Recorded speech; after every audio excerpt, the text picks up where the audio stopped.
there, and welcome back. This video is going to be about comparing the plug-and-play version of this aircraft that I bought versus the bind-and-fly version. From here over is the same, it's just the aircraft parts. What comes with a bind-and-fly version, more expensive version, it's about $40 more. So for your extra $40, you get a 1300 milliamp battery. You get a charger that will only plug into your car charger, and you get a receiver that I'll explain in detail what it has, but it's a reasonable receiver, but there are better. So let me first compare the two receivers. What I recommend, the SC03 is what comes with the bind-and-fly version, and it has a technology in it called the AS3X. The AS3X technology helps to stabilize the aircraft in gusty winds and in unusual flight characteristics like 3D. If you're going to be flying knife edges and very fancy 3D flying, this is a very good technology. But I don't think it's right for this airplane. If there's gusty winds, you probably aren't going to be flying this airplane. And so what this receiver does is it adjusts for movement of the aircraft that you did not command. So it does things that you didn't tell it to do. That bothers me a little bit because I think I can control the aircraft better than this thing. It's okay for certain technology. This technology is okay for certain kind of airplanes. I do have it at one, and because it's a 3D airplane. But for this Sport Cub, I don't think it works well. My preference is the AR610, same 6 channels, but without the AS3X technology. However, the AR610 supports telemetry, whereas the AR636 does not support telemetry. So let me explain what telemetry is. Telemetry is an extra module, looks like this, that I'm putting in all of my airplanes because it reports back to your telemetry compatible transmitter, your radio, the status of things going on inside the airplane. For example, the battery. When the battery gets low, it gives you a warning. Or it can give you a warning every minute to say, hey, your battery is currently so many volts. So you can find out whether you can continue flying or the battery's getting too low, because this module will tell you over your transmitter. So it does it'll do a voice communication to your transmitter. It says, hey, your battery is 12 volts or 11.5 volts or something. So it's a great technology. They're $56 and well worth it because the #1 cause of accidents is a battery failure. And when the battery fails, the aircraft just noses over and plunges into the ground. It's happened to me. It cost me a propeller and the spinner and the cowl, which is much more expensive than just this little extra module.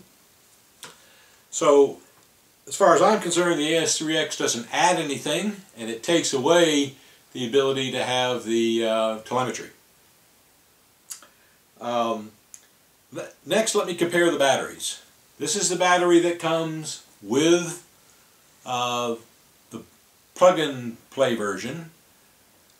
I'm sorry, this is what comes with the bind-and-fly version. This is a 1300 milliamp 3-cell battery. This is the one that came with mine. So for the bind-and-fly version, you get this battery. I recommend this battery. It's an 1800, and you can see it's a lot bigger, and it's, you know, 1800 versus 1300. It's almost twice as much capacity, which means you're going to stay in the air a whole lot longer. This battery is $23.99. This battery is $24.99. So for $1 more, you get a whole lot more battery. So that's why I recommend this one. One of these is not enough. You really, to go flying, you're going to want 3 of these.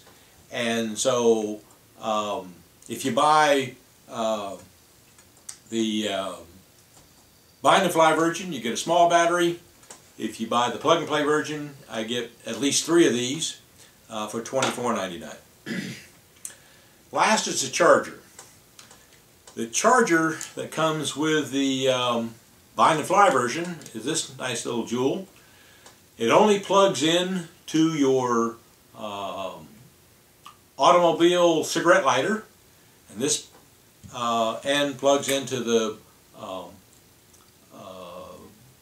port on the battery, and it's a fixed rate charger, so the charge rate on this is fixed at 1.3 amps. That's not real good for LiPos. The best way to charge a LiPo is to have a variable charge rate, and all you know is the light goes out on the back here, and you know it's done. I recommend a much better charger.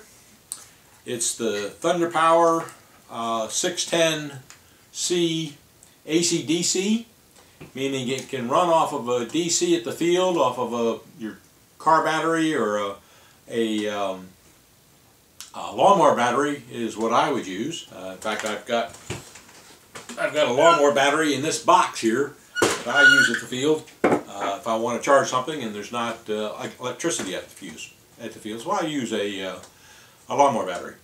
Or in the shop or at your house, it'll run on AC power. So you got AC or DC or AC, and it will not only charge LiPos, it'll charge your lawnmower battery, it'll charge nickel metal hydrides, it'll charge nickel cadmiums, but it's best for LiPos.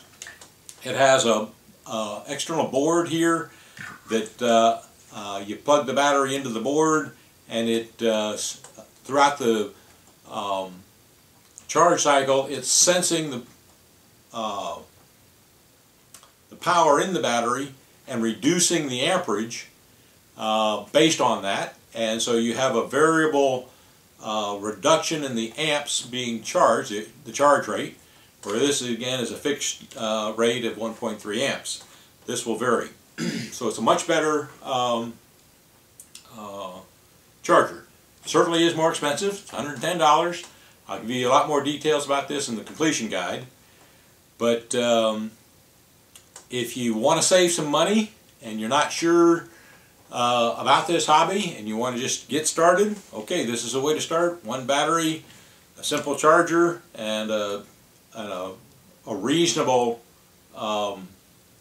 receiver, versus the plug and play version where you have to add the other things. I recommend the AR610, an 1800 milliamp battery, and a really good charger.